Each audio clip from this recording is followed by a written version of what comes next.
All right, let's start with the question that we were in the middle of answering you were in the middle of answering last week. Um, where do I even start addressing my severe autoimmune flare-up when I have a history of complex childhood trauma, autoimmune symptoms for about a decade, and I have a confirmed chronic Lyme disease? I've had confirmed chronic Lyme disease for about 3 years. Sure. Well, that's a lot of complicated stuff going on, and that's not uncommon in our patient population. I'd say that where one starts is not like how do I say?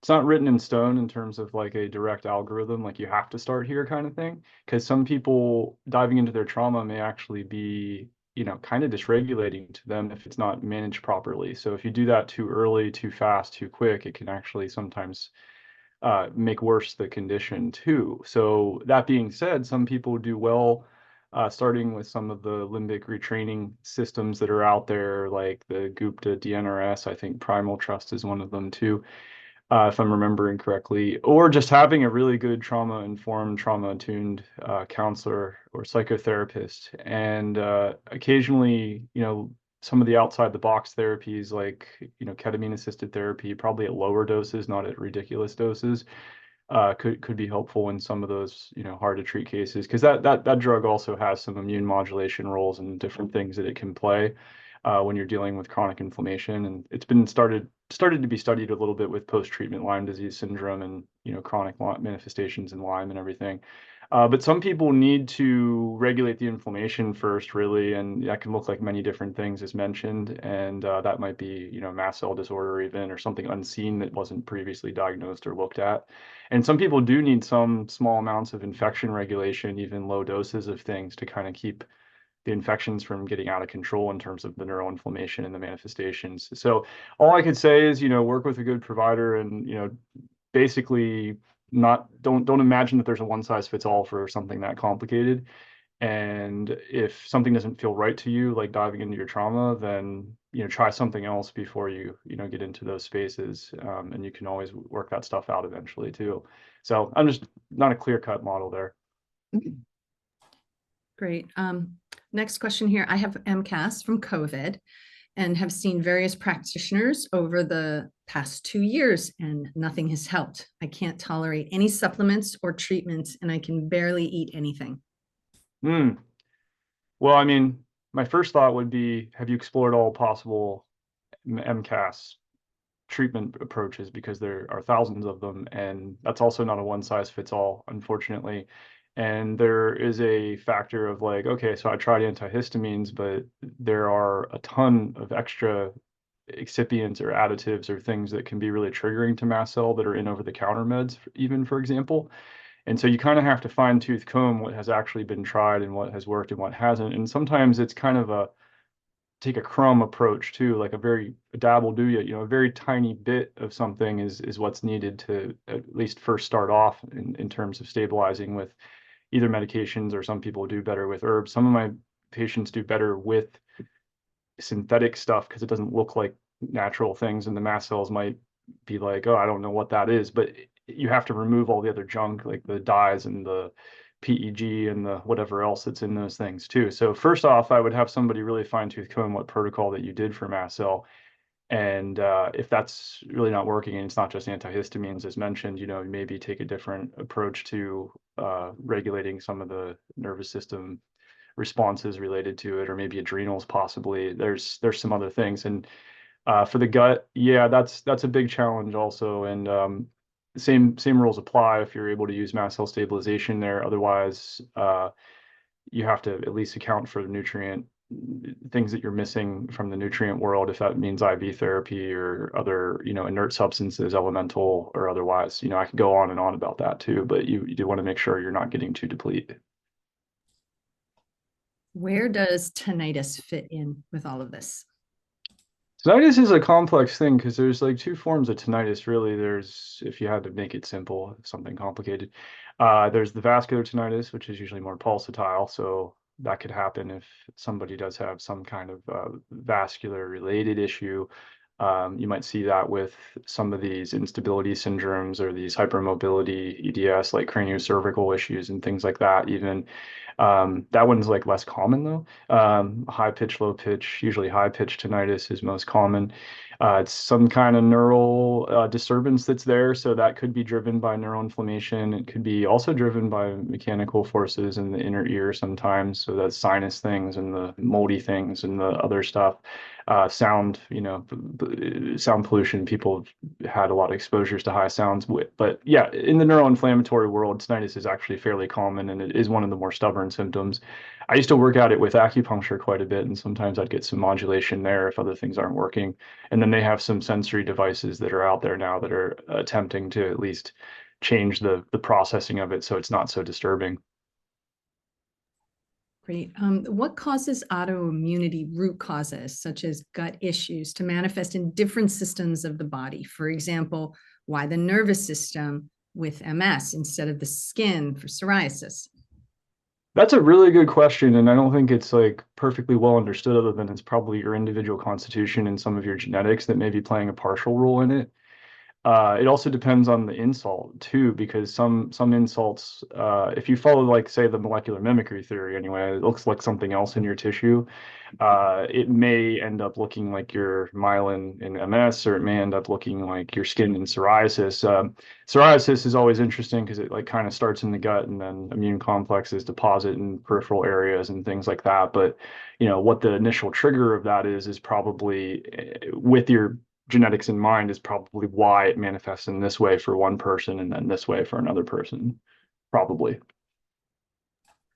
Great. Next question here is, are the different mechanisms of autoimmunity that you mentioned earlier in your talk from last week all different theories that haven't yet been validated or proven, or could all of them be true and possible? Yeah, I suppose it could be an element of all of them in some cases because autoimmune complexes are really complex. I mean, autoimmune syndromes are really complex. And really what that means is that if you have one manifestation in one part of the body, it's quite possible for you to have another manifestation in another part of the body. And you'll hear that people that have been diagnosed with lupus or something may have Hashimoto's thyroiditis, or they may have autoimmune encephalitis, or they may have cardiomyopathy or something, like something crazy, like you can, once you have that particular mode of autoimmune manifestation, it is possible for it to manifest in multiple places. And then theoretically, it's possible that there are multiple mechanisms that are going on there, especially the more complicated the syndrome becomes. So yeah, I wouldn't assume that it's just one thing over another. It's just a framework to work out of if you can try to identify it for that particular individual. That's really, but no, the research hasn't been entirely conclusive on this yet. And you can see some of the newer papers are attempting to describe other theories and other possible processes too. Does medicine view autoimmunity as an incurable disease that gets switched on and cannot be reversed or cured, or is it like a spectrum of dysfunction that can lend itself to more of a permanent remission? Yeah, I mean, I think once you meet the criteria for a diagnosis of a true Western medical conventional autoimmune disease, it's not considered entirely curable, but you can put it into remission. That's really their thing. So it's kind of like some people consider this with cancer too, that once you've been diagnosed, even if you do all the things that you need to do, there's still this sense of it happened once. So, yeah, there's no signs and symptoms or everything, but that's still often considered a remissive state or remission state. And that's that resolution phase that I was talking about before, where you can kind of get the system out of that danger response, or you can address the insults that are there. And it doesn't mean, you're waiting for the next shoe to drop for the rest of your life. You can get into a more semi-permanent remission, but it's just, how they describe it as more like the system is vulnerable to this still. Great. Next question here. How do parasites affect autoimmunity? If someone has stubborn parasites and trying to eliminate them can cause an autoimmune flare, how do you address this?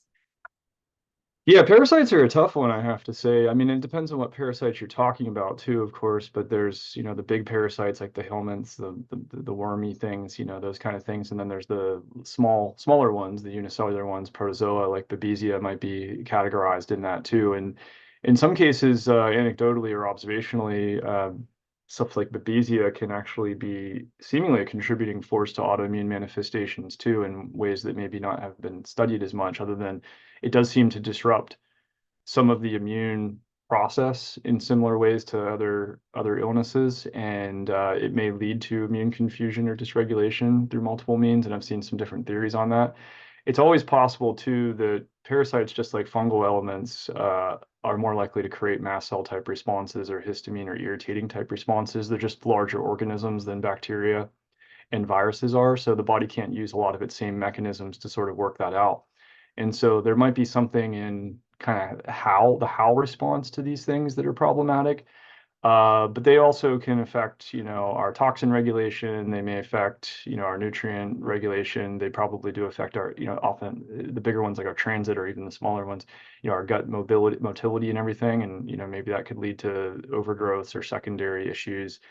Yeah, we don't always have the best relationship with them. So, I'd imagine anywhere between the gut to the immune system reaction itself to toxin interfaces, it's multiple possible mechanisms with parasites. All right, next question is, does autoimmunity relate to the HPA axis dysfunction in any way that you know of? Well, I mean, it certainly can if it's affecting the brain, encephalopathies. And I've seen different manifestations of that. I mean, sometimes, so rarely I'll see patients with issues with intracranial pressure, increased intracranial pressure.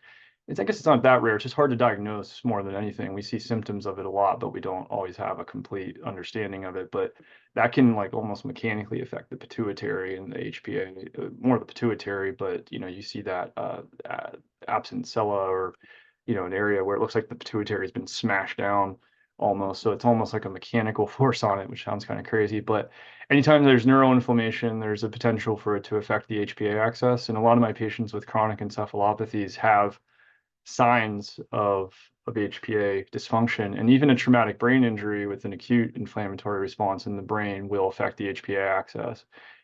Very commonly, you'll see disruption of hormones through and through, and you can have normal TSH, normal FSH, normal. The signal's not operating correctly, so they still have low signs of all those things. All right, next one here is, I'm currently in the most severe Lyme flare-up, yet manifesting as severe ME/CFS, fibromyalgia, GI dysautonomia, mast cell activation, and progressive neurological symptoms resembling MS. What strategy would you recommend?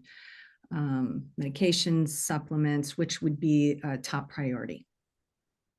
Sure.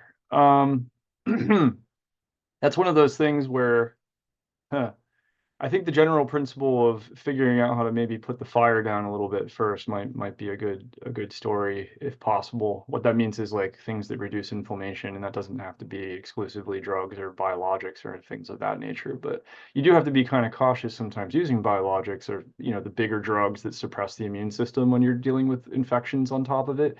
But as long as you're aware that the infections are there, you can theoretically do it. You just may have to also either co-treat or co-support if there's a potential harm to be had with calming that fire down a little bit. But there is a time and a place for utilizing those meds. And even some of the ones that are less immune suppressive, like hydroxychloroquine or something like that, and that not everybody tolerates it. It does have some side effect potential, but it doesn't suppress the immune system to the same degree as your other biologics may. And so you might look into some of those arrangements. I've also seen some good stuff with peptides sometimes with people. And I've, seen various levels of IV therapeutics sometimes work. It's just a matter of, what's accessible to you and what makes the most sense given the presentation of the inflammatory response. But that's a case where I might do some palliative stuff possibly first before I dive in, too deep into what I think is maybe the trigger. Great. Here's another person with a personal question here. I've had a lot of peripheral nerve issues, tingling, burning, cramping, and trouble walking across the room, but all my tests, including EMGs, have been negative. Does this mean it's essentially not diagnosable since something would have shown up, or that there are more tests warranted? There may be more tests that they didn't test. I mean, there are other ways to arrange this. It is not incredibly uncommon to see those findings where the nerve conduction studies are completely normal and everything. And, I mean, sometimes it could be classified as one of those like small fiber neuropathy type situations too, where, and yeah, and they'll do a skin biopsy typically, and of course the sample then has to contain evidence that there is actually some disruption in it, which is also limited sometimes because I've done those despite all the neuropathy symptoms and everything's been negative. So I might broaden my search to those bigger antibody screens, like say the neural zoomer or something that's kind of like more random across the spectrum, and just see if I pick something up and find some evidence that way.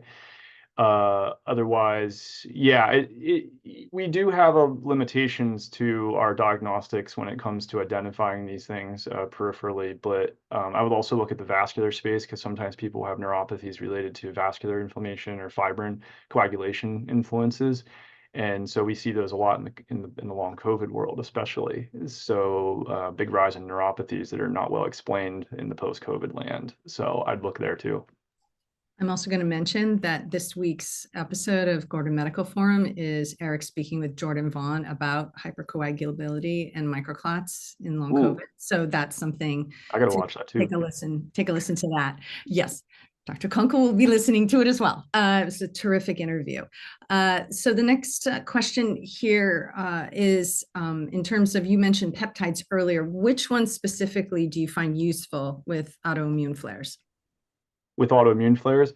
Yeah, I mean, I think if I was going to speak to one or two, it's hard to pick maybe one over the other because it kind of depends on the individual. But let's just say if you follow the theory of like BPC maybe helps the barriers in the body, maybe, you could say, well, we want to keep there's a certain group of people that seem to respond to BPC sometimes to keep the antibodies from entering into the nervous system. If you're talking about central nervous system autoantibodies, because it helps the blood-brain barrier integrity to a certain degree.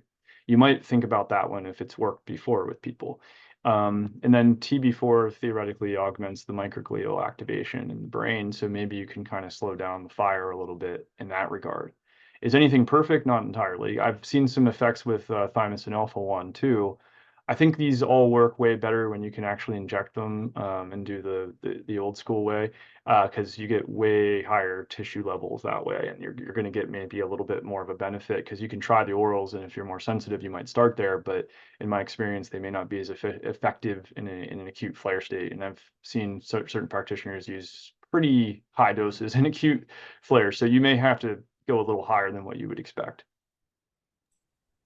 We've got a trauma question here. So, at what stage do traumas fit into treatment, addressing them, and what would you suggest for dealing with past traumas? Yeah, fair enough. I mean, the general concept is that, first of all, I told you how stress sort of interfaces with the immune system response in general. So, chronic post-traumatic stress or other things like this is going to be continually reactivating those particular systems, those cortisol systems, adrenal, and all this other stuff that affects the immune system. And so that's one way that it may um, influence. But also, when if you're constantly sort of at the edge of fight or flight, over sympathetic responses, your system may not be as open to the process of healing and getting out of danger response, so or otherwise.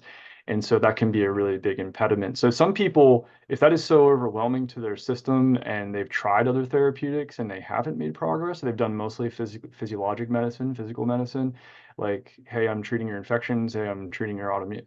If you've done all that and it's not working, I mean, that's one reason why you may have to pivot a little bit to working with the traumatic response. But there are some practitioners that even require or strongly suggest that you do work in that arena before you even dive into the physiologic stuff, because of those reasons that I mentioned, because you really want the system to be as the most open it can be to healing and creating a proper healing momentum. So you're always going to see things kind of go like this in the process of healing, but you certainly don't want this big, was it the monkey on the back or something? You don't want this thing kind of weighing you down, that you need to address too. I told you that there are some cautions about working with the right system or the right person when you start diving into your trauma, because just bringing it up and bringing it back to the forefront and reliving it itself without a way to process it effectively, or get rid of it or purge it or whatever, it makes sense with your philosophy or worldview. But is a delicate process nonetheless. So I mean that's something I don't think there's a one size fits all for, as much as I'd like to say just do this or just do this, but this is where you really want to work with a trauma-informed, trauma-attuned provider. How is autoimmunity related to dysautonomia exactly? Does one cause the other, or are they interdependent? Well, there is a theory that a lot of dysautonomia may have an autoimmune undertone, but really certain subsets of it are more common. So POTS is more common to have possible autoantibodies, but there are so many other theories on what causes POTS, like pelvic congestion syndromes, probably also to be discussed on that coagulation and Jordan Vaughn interview. So go see Yes, that. they went deep into that. Yeah, So it's gonna yes. go real deep. But I'd say the that cell trend test from Germany is one example where you can check some of the antibodies that affect the adrenergic process or the adrenaline process that may contribute to some of the POTS symptoms, more common in what's called hyperadrenergic POTS, or kind of high adrenaline presenting POTS. You know, these people get immense bouts of like body anxiety, sometimes creating, you know, almost like a unprovoked neuropsychiatric anxiety response on top of all of it, panic attacks and things of this nature. Those may be more likely to have an autoimmune origin. But the whole point is that's an autoantibody system that can affect and augment those receptors, as mentioned. And if it's overpowering and it's making you have too much sympathetic fight or flight response. That's a dysautonomia. Can it affect the peripheral nerves too? Possibly. Autoimmune basically autonomic neuropathy. That was the word I was going to say. That is a possibility, to have autonomic neuropathy and to have things affected and influenced directly on the autonomic nerves, maybe even the vagus nerves. So another question here: what is it exactly about chronic stress that contributes to autoimmunity? Is there only one mechanism for that, or many? Possibly many, because if you think about stress also influences the microbiome in the gut and everything. You know, you may see a chronic stress IBS type situation affecting and influencing autoimmunity too, because now you're getting overgrowth of something that's potentiating that. One mechanism was that Th17 response, as we mentioned, that can throw off the T regulatory cells and the GALT and everything else like that. And then the effects of cortisol, the effects of cortisol releasing hormone on mast cells, even among other things. There's probably 1,000 mechanisms, honestly, and it's just a matter of like, we know stress isn't good for our body. We know chronic stress can predispose us to cancer, to autoimmunity, to infections, to illness in general, you know, not feeling well in general, autonomic dysregulation, whatever. So it's not a far stretch. It's a force to play in autoimmunity too, of course. So yeah, multiple mechanisms. But you can look back at my slides. I think I had a few of those listed out. Yeah, those are going to be linked, everyone, in the YouTube replay. They're going to be right in the show notes there. Next question here: what are ways a vegan can nourish their body to come back from a rough journey with an autoimmune condition? Sure. Yeah, I know in some regards, it depends on the person and the constitution. Vegan diets can be limited in a few areas that might be really helpful. When one's in the midst of infection, autoimmunity, and different things, there can be a lot of like iron metabolic issues that develop, and heme metabolism issues, and sometimes porphyrias, which is, you know, toxic buildup of heme metabolites and different things. So heme iron sometimes, you know, the animal, the liver, the whatever, is sometimes helpful in the recovery phases to really, you know, get those things back online and working. But that doesn't mean you can't do it with a plant-based diet. I have used IV therapies to augment sometimes if I really feel like there's a struggle getting a really diverse group of foods. It depends on if people have a lot of food sensitivities or not too. I would recommend generally to have a whole foods diet if you can grow your own food and, you know, more robust, healthy soil. That would be wonderful. Fresh food, you know, great. And there are some dietary sources of iron. They're not super wonderful all the time or bioavailable, but they do work. Obviously, there are a lot of vegans that don't get iron deficiency and everything. B12 is another one to consider that is more bioavailable from the animal world. So as long as you're supplementing those things, you should be, you can do orals just as well. It's probably not a big deal. And then you're just doing a pretty diverse whole foods, multi-plant, plenty of protein, plenty of fats, plenty of micronutrients, plenty of greens, plenty of root vegetables. So just, you have to eat a little bit more as a vegan sometimes too. You may have to, take in more things if your body can handle and process that. If not, I would use a lot of enzymes too. Cook and steam your stuff, make it easier to digest in the first phases when you're recovering. All right. You mentioned abdominal congestion. So I'm wondering if there might be some relationship between PCOS and autoimmunity. That's a good question. I mean, it is a form of metabolic disorder, metabolic syndrome. I mean, it's most associated with insulin stuff, but it does seem to have some genetic possible components there too. It seems to be influenced by toxins and other environmental pieces as well. So, it's hard to say for certain, but I do know that mast cell activation, among other things, other chronic inflammation in the body can affect cyst formation as well in the ovaries. And we've seen abnormal cysts with chronic mast cell, and that's been documented as well. So there are influences of the immune system on the ovaries for sure, but all in the pelvis in general. And then there's that whole concept with the pots and the veins and stuff that I'll let the other talk about, but you can look into that too, and whether it makes sense if the presence of the uterus and the health of the pelvis at large is at play there with chronic inflammation. I did put the link to that specific podcast episode in the chat, so it's easily accessible to everyone. Next question here. Can Dr. Kunkle speak to the different types of autoimmune pain, shooting, burning, throbbing, dull, other types of pain? And in what ways would he go about treating the different pains similarly or differently? Yeah, fair. I'd say, yeah, when you have those types of pains, you're probably thinking there's some peripheral, neuritis issues. So maybe some of those autoantibodies I mentioned that can affect nerve excitation and hyperexcitability of the nerves. So kind of pending. To differentiate it completely, I mean, all that is neuropathic pain, at least you could say that. So you have to differentiate, is it more like muscle type myalgia, which can be related to the nerves and the nerve pain too, but sometimes those things respond better to, say, muscle relaxers or something along those lines, versus, if you're talking about the drug model, you may, whoops, I'm sorry, my light's falling. Okay.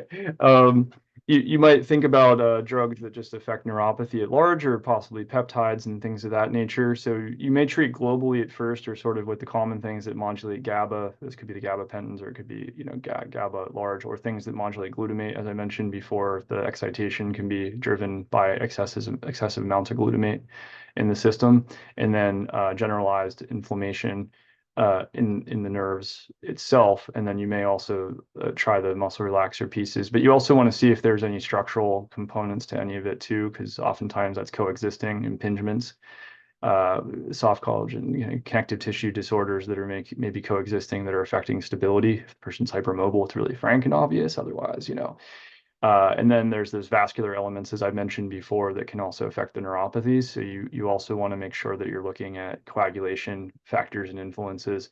So those are just a few off the top of my head, but with the individual, I usually go into that and try to differentiate where we think the pain is coming from and what the process is. And then if we can treat mechanistically, that's where we have the best results.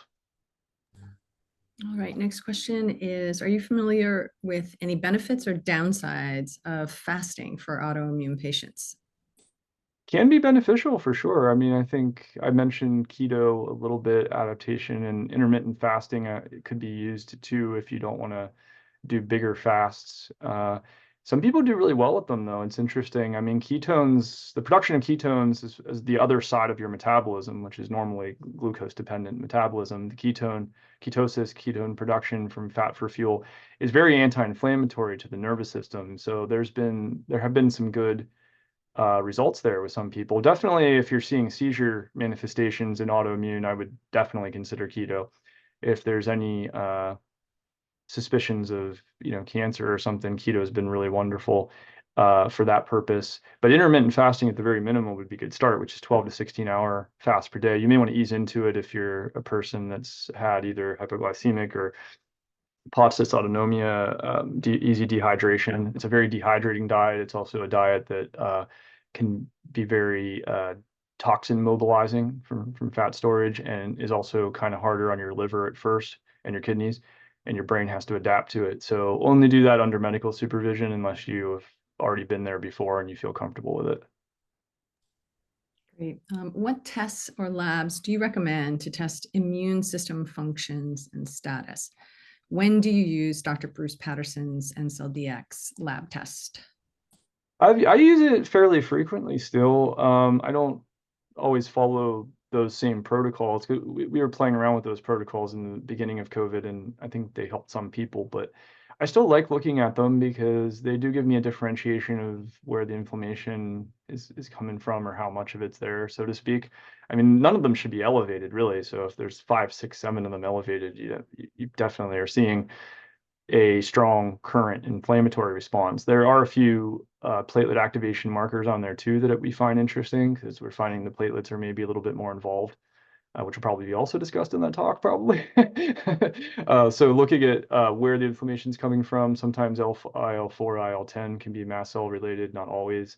Dr. Patterson says sometimes IL-8 is more Lyme, so you can try to differentiate between chronic fatigue, long haul COVID, and Lyme and mast cell a little bit with it, and then platelet activation influences. It's useful. So we do run those. I run the autoantibody screens as mentioned. I run some of the other cytokine markers I can run through a LabCorp request, conventional system. I might start there at the very minimum, and then I'll also look at, gut interface as mentioned, or organic acids possibly, or other things, metabolically speaking. Which organizations or areas or types of medicine would you say are at the cusp of researching and developing treatments for autoimmune illnesses?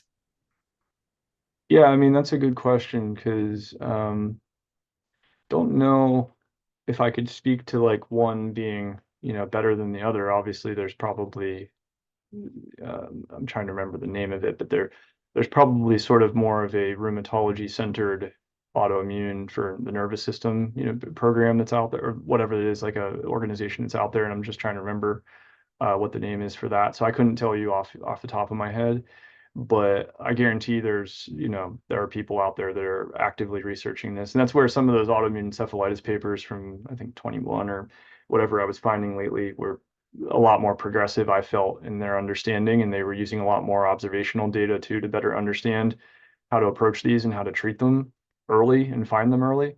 So I could probably look to some of those papers if I get a moment. I'll see if I can find who's doing that work, because I found those to be the most beneficial in my research. In a prior talk, Dr. Gordon had mentioned that the pelvic congestion leads to autoimmunity. Can you elaborate a little bit on this?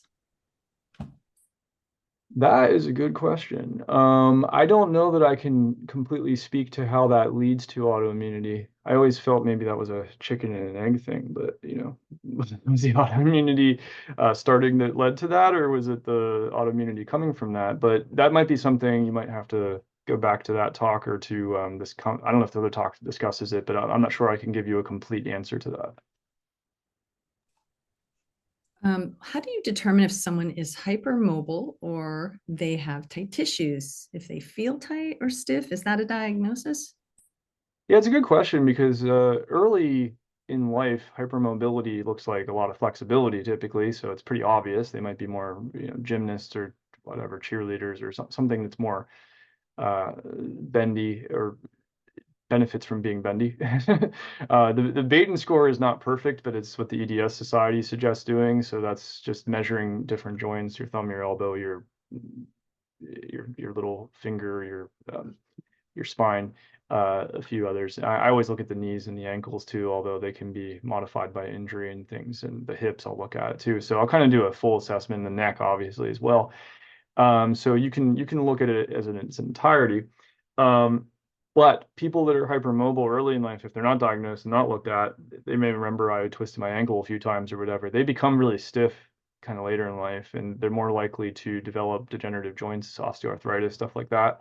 So they will often present as a pretty stiff, not movable person later. But if you actually feel the ligaments, you can feel that there is hypermobility underneath it. And then sometimes acquired hypermobility as it stands with an inflammatory illness or collagen inflammation over time will maybe be in selective joints. So it might only be in the neck, or it might only be in a certain part of the body. So you have to be really meticulous about how you look with physical examination, especially.